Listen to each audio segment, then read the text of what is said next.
شروع اللہ کا نام لے کر جو بڑا مہربان نہایت رحم والا ہے۔ اگلا سوال ہے، اگر کوئی عورت جنبی ہو لیکن غسل اتارنے سے پہلے ہی اسے پیریڈ آ جائیں تو کیا اسے پھر بھی غسل اتارنا ہوگا، یا کہ وہ غسل جنابت کو حیض سے پاک ہونے والے غسل تک کے لیے ڈیلے بھی کر سکتی ہے؟ پلیز وضاحت فرمائیں۔ نہیں ڈیلے کر سکتی میرے بھائی، یہ سخت معاملہ ہے۔ دیکھیں جو حیض کی وجہ سے غسل واجب ہوتا ہے عورت کے اوپر، وہ اللہ تعالیٰ نے اس کو ایک سرکمسٹانسز ایسے دیے ہیں کہ جس میں وہ غسل اتارے گی بھی تو غسل نہیں اترے گا، کیونکہ وہ پیریڈز مسلسل عموماً 7 دن تک، 6 دن تک، بعض کے 5 دن تک چلتے رہتے ہیں، اور اس کے لیے کوئی شریعت نے اسپیسیفائڈ ٹائم بھی نہیں بتایا کہ کتنے دن ہے۔ وہ ہر عورت کی اپنی عادت ہوتی ہے، اس کو عادت کی ٹرم یوز کی جاتی ہے۔ بعض کی 6 دن بھی ہوتی ہے، بعض کی 7 دن، بعض کی 8 دن بھی ہوتی ہے، بعض کی 5 دن بھی ہوتی ہے۔ لیکن غسل جنابت جو ہے یہ تو غسل بالکل الگ غسل ہے، یہ آپ کو اتارنا ہوگا۔ اگر حیض کی حالت میں جنبی والا معاملہ ہو گیا کسی بھی وجہ سے، ویسے تو حیض کی حالت میں مرد و عورت کا آپس میں ازدواجی تعلق حرام ہے، اگر کسی نے کر لیا تو وہ توبہ کرے گا، بڑا سخت معاملہ ہے، یعنی وہ انٹر کورس حرام ہے۔ وہ تو ابو داؤد ترمذی میں حدیث ہے، جس نے انٹر کورس کیا اس نے محمد صلی اللہ علیہ وآلہ وسلم کی شریعت کا انکار کر دیا، یہ بڑا سخت معاملہ ہے۔ لیکن بخاری مسلم میں یہ ہے کہ نبی علیہ السلام حالت حیض جب ہوتی تھی بیویوں کی تو ان کے ساتھ مباشرت کرتے تھے، مباشرت انٹر کورس نہیں، صحبت فرماتے تھے، اور اس میں الفاظ ہیں کہ وہ بیویوں کو حکم دیتے تھے کہ وہ تہمت باندھ لیں آزار بند سے، اور باقی حصے کے ساتھ نبی علیہ السلام مباشرت فرماتے تھے۔ اگر اس میں کوئی عورت اس ایکسٹریم پہ پہنچتی ہے کہ اس پہ غسل فرض ہو جاتا ہے جنبی ہونے کی وجہ سے، تو ایسی عورت پھر غسل جنابت ضرور اتارے گی۔ حیض والا غسل وہ ظاہر ہے، حیض والا غسل واجب ہی اس وقت ہوتا ہے جب وہ پاک ہوتی ہے، اس سے پہلے تو واجب ہی نہیں ہوتا، کرے گی تو کسی کام کا نہیں، ویسے نہ آئے وہ علیحدہ بات ہے۔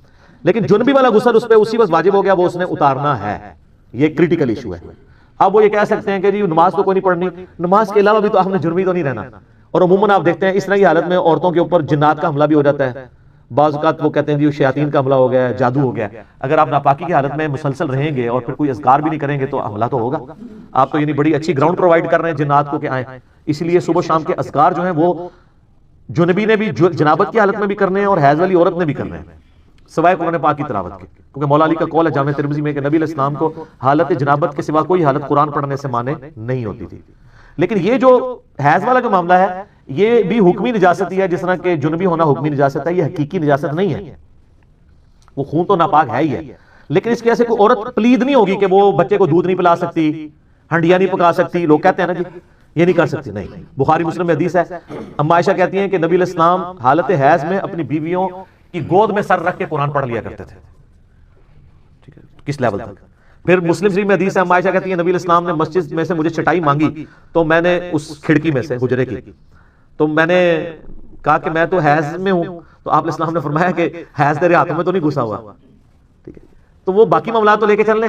حتیٰ کہ بخاری مسلم میں حدیث ہے، حضرت ابو ہریرہ کہتے ہیں کہ رضی اللہ تعالیٰ عنہ، ایک دن میں گھر سے نکلا تو نبی علیہ السلام مجھے راستے میں مل گئے، تو آپ مجھ سے گفتگو کرنا شروع ہوئے تو میں چپ کر کے پیچھے کھسکتا نکل گیا، غسل کر کے واپس آیا۔ آپ نے فرمایا ابو ہریرہ کدھر گئے تھے؟ کہا یا رسول اللہ میں ناپاک تھا تو میں غسل کرنے گیا تھا، جنبی تھا۔ آپ فرمایا مومن تو کبھی ناپاک نہیں ہوتا، یعنی یہ غسل جنابت حکمی نجاست ہے، حقیقی نجاست نہیں ہے، لیکن اس کو بھی اتارنا ضروری ہے، لیکن اتنا ڈیلے نہ کیا جائے کہ اگلی نماز کا وقت آ جائے عام حالت میں۔ وہ تو اما عائشہ کی ترمذی میں حدیث ہے نا بڑی زبردست، ایک شخص نے آ کے پوچھا کہ اے اماں بتائیے کہ نبی علیہ السلام وتر کی نماز عشاء کے ساتھ ہی پڑھ لیتے تھے یا آخر وقت میں پڑھتے تھے؟ ان کا بیٹا کبھی ساتھ ہی پڑھ لیتے تھے اور کبھی آخر وقت میں پڑھتے تھے۔ اس نے کہا اللہ اکبر، الحمدللہ، تمام تعریفیں اس اللہ کے لیے جس نے دین میں اتنی وسعت رکھی ہے۔ پھر اس نے کہا کہ اماں یہ بتائیے کہ نبی علیہ السلام تہجد کی یا رات کی نماز بلند آواز میں پڑھتے تھے یا آہستہ آواز میں؟ ان کا بیٹا کبھی بلند آواز میں پڑھتے تھے کبھی آہستہ آواز میں۔ انہوں نے پھر نعرہ بلند کیا کہ اس اللہ کے لیے تمام تعریفیں جس نے دین میں اتنی آسانی رکھی ہے۔ پھر اس نے کہا کہ نبی علیہ السلام جو حالت جنابت کا غسل ہے وہ رات کو فوراً ہی اتار لیتے تھے یا فجر سے پہلے آخری پہر میں اتارتے تھے؟ ان کا کبھی فوراً اتار لیتے تھے اور کبھی آپ ڈیلے کر کے فجر کے وقت بھی اتار لیتے، کیونکہ اصل مقصد تو نماز پڑھنا ہے نا، اگلی نماز تک گیپ نہ آئے۔ تو اس نے کہا اللہ اکبر، تمام تعریفیں اس اللہ کے لیے جس نے دین میں اتنی آسانی رکھی ہے۔ ایک نسائی میں روایت ہے جس کی صحت میں اختلاف ہے، اور میری رائے بھی ان لوگوں کے ساتھ ہے جو اسے ضعیف سمجھتے ہیں، کہ جی جس گھر میں کتا تصویر اور جنبی ہو وہاں رحمت کے فرشتے نہیں آتے۔ یہ روایت جنبی والے الفاظ جو ہے نا یہ بخاری مسلم میں نہیں ہے، نسائی میں ہے۔ بخاری مسلم میں صرف کتے اور تصویر کا ذکر ہے، اور وہ بھی کتا وہ جو حفاظت اور شکار کے علاوہ پالا جائے، اور تصویر وہ جو عبادت کے لیے ہو، عام تصویر کے لیے حکم نہیں ہے۔ جنبی والے الفاظ بخاری مسلم میں نہیں ہے، لہذا شیخ البانی کا جو موقف ہے نا کہ یہ روایت ضعیف ہے نسائی کی، تو میرا موقف اس کے ساتھ ہے۔ یہ اتنے سارے مسائل میں ساتھ جو میرے دماغ میں آ رہے ہیں جو میں فی البدی بات کرنی ہوتی ہے کہ اس چیزیں جڑی ہوئی ہیں تاکہ لوگ لرن کریں. تو غسل جنابت اگر کسی عورت پہ آئے, حیض کے غسل کا انتظار نہیں کرے گی, وہ غسل اتارے گی. اور یہ بھی یاد رکھیے گا غسل جنابت عورت کے لیے آسان ہے. بخاری مسلم میں ہے کہ نبی علیہ السلام نے اجازت دیا عورتوں کو کہ وہ سر کی چٹیاں کھولے بغیر بھی غسل کر سکتی ہیں. چٹیاں میں کتنی گرا ہوتی ہیں, پانی تو ایک جگہ نہیں پہنچے گا. تو عام غسل کے لیے حکم یہی ہے کہ عورت سر پہ پانی بہا لے, اوپر اوپر جتنا بہ جائے تو اس کا غسل ہو جائے گا. لیکن جو حیض کا غسل ہے نا, وہ مہینے میں ایک دفعہ ہی مشکل غسل ہے. اس میں نبی علیہ السلام نے حکم دیا ہے, بخاری مسلم میں آتا ہے کہ بال کھول کے عورت غسل کرے. عام جو عورت کا غسل ہے اس میں بال کھولنا ضروری نہیں, کھولتی ہے تو ٹھیک ہے, آج کل تو بڑی آسانی ہے, پانی بھی کھلا ڈلا ہے, شاور کی وجہ سے خطرہ بھی نہیں رہتا. بعض لوگ بڑا وہم کرتے ہیں, اتنا وہم نہ کیا کریں, تو آسانی ہے.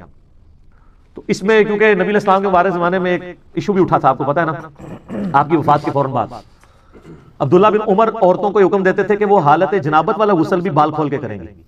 اما عائشہ تک یہ بات پہنچی, مسلم شریف میں آتا ہے, اما عائشہ ناراض ہوئی. انہوں نے کہا یہ عبداللہ بن عمر عورتوں کو چٹیاں منڈوا دینے کا حکم کیوں نہیں دیتا؟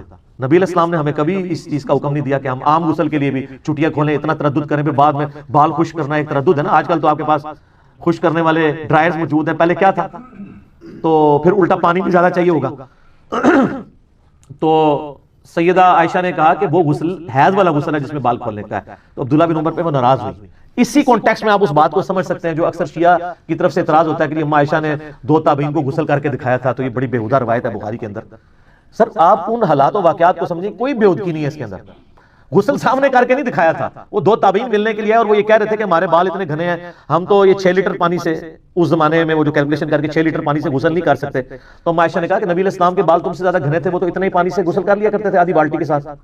تو ان کو یقین نہیں آ رہا, تو اما عائشہ پھر ان کے سامنے آدھی بالٹی لے کے باتھ روم میں گئی, اور وہ کہتے ہیں یہ ایک موٹا پردہ تھا, اس زمانے میں اٹیچ باتھ پردے کے ساتھ ہی ہوتے تھے. آج بھی ریونڈ اجتماع میں آپ چلے جائیں تو اسی طرح ہوتے ہیں, کوئی بندہ نظر آ رہا ہوتا ہے اندر سے, خام خواہ اس کو تماشا بنایا ہوا ہے. اور اس پہ کورٹ میں کیسز چلتے ہیں باقاعدہ, ہائی کورٹ اسلام آباد ہائی کورٹ میں میں نے خود یہ کیسز, یعنی مجھے اس لیے پتا ہے کہ یہ کتنے اس کے اوپر فتوے اور 295 سی لگانے کی کوشش کرتے ہیں. وہ شیعہ نے کئی روایت بیان کر دی تھی, سنیوں نے مقدمہ کر دیا, انہوں نے حضرت عائشہ کی توہین کر دی ہے. تو وہ پھر وہ شیعہ کا جو وکیل تھا وہ بخاری شریف لے کے گیا کہ یہ روایت بیان کر کے انہوں نے حضرت عائشہ کی توہین نہیں کی. انہوں نے کہا کہ بخاری میں توہین ہوئی ہے, تمہاری بخاری نے توہین کی ہے, تو ہمارے نزدیک تو وہ بھی توہین نہیں ہے. آپ اس کانٹیکسٹ کو سمجھیں. دین, آپ مجھے یہ بتائیے, آپ کا بچہ مسجد میں پیشاب کرے گا, 5-6 سال کا بچہ روک لے گا, نہیں کرے گا. لیکن بخاری مسلم اٹھا کے دیکھیں کہ صحابی نے مسجد میں پیشاب کر دیا, صحابہ مارنے کے لیے اٹھے, آپ فرمایا رک جاؤ, پیشاب تو اس نے کر دیا تھا, تسلی سے کرتا تو رہے. نبی علیہ السلام کے پاس سے آپ نے فرمایا مسجد پاک جگہ, یہاں پیشاب نہیں کرتے, بات ختم. اور وہ اتنا خوش ہوا, وہ بدو تھا, پینڈو نیو مسلم تھا, وہ کہنے لگا کہ آپ کے اخلاق کتنے اعلیٰ درجے کے ہیں. اور وہ صحابہ کرام سے گلا کر رہا تھا, تم مجھے مارنے آ رہے تھے اور نبی علیہ السلام نے مجھے بچایا. اگر وہ مارتے ہو سکتا ہے اسلامی چھوڑ جاتا. پینڈوؤں کا پتہ کس ٹائم دماغ, قرآن پاک میں بھی آتا ہے نا کہ جو عربی جو ہیں یہ بڑے سخت ہیں دین کی مخالفت میں, پینڈو لوگ. تو نبی علیہ السلام نے یہ سمجھا دیا, پھر آپ نے فرمایا پانی کا ڈھول لاؤ, وہاں پہ بہایا, دیٹس آل, ختم معاملہ. اب ہم کہ یار یہ کیسے ہو سکتا ہے, سب نیا نیا دین آ رہا تھا, لوگوں کو نہیں پتا تھا, لوگ لرن کر رہے تھے. اب تو دین ایوالو ہو چکا ہے نا.